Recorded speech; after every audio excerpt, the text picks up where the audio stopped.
On continue notre étude des Pirkei Avot, toujours dans le premier chapitre, la 4e Mishnah. Yossi ben Yoézer Istreda ve Yossi ben Yochanan Ish Yerushalayim. Donc c'est le Tanaïm qui blou, mais ils ont reçu deux. C'est qui eux? Les Tanaïm qu'on avait vus juste avant, c'est Shimon Hatzadik et Antignos Ish Socho. Toujours pareil, le même système de transmission de maître en élève.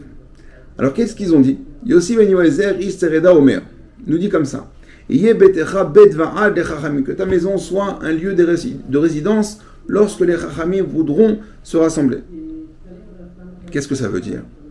C'est-à-dire que si un Rav, le rabbin de votre communauté ou autre, cherche un lieu pour dispenser, pour donner un cours, eh bien soyez partants. Soyez les premiers à dire oui, ce sera chez moi. Que votre maison soit toujours ouverte pour recevoir les sages et les cours de Torah. Parce que lorsque on va se réunir chez vous, dans votre maison, dans votre demeure, eh bien ces paroles de Torah vont imbiber, vont parfumer votre maison. Comme il est écrit que celui qui rentre dans une parfumerie, qu'il le veuille ou non, il le ressort parfumé.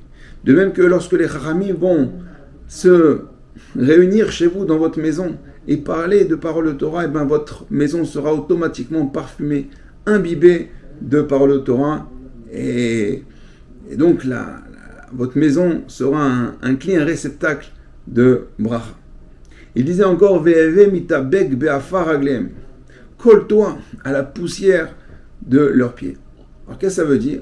Dans les Avot de Rabbi Nathan, il explique comme ça que lorsqu'un Rav rentre dans un endroit, dans un Beth Knesset, il ne dit pas: encore celui-là, qu'est-ce qu'il va m'apprendre?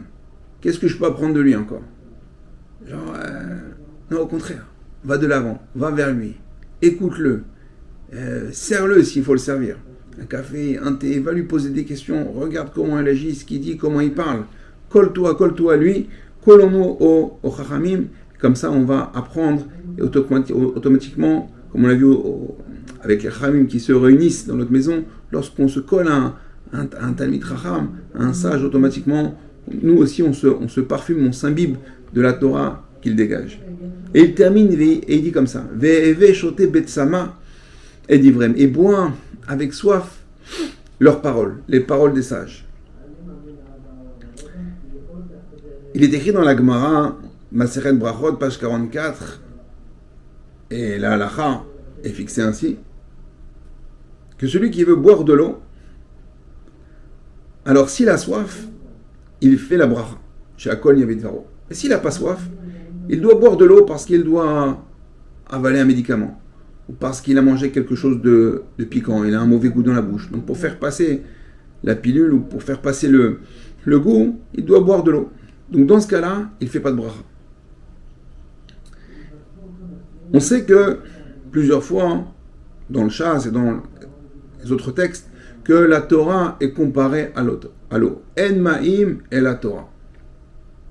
Et les paroles de Torah qui sont comparées à l'eau, si on les boit avec soif, avec envie, avec désir, avec simcha, avec ahava, alors ces paroles-là seront pleines de bracha.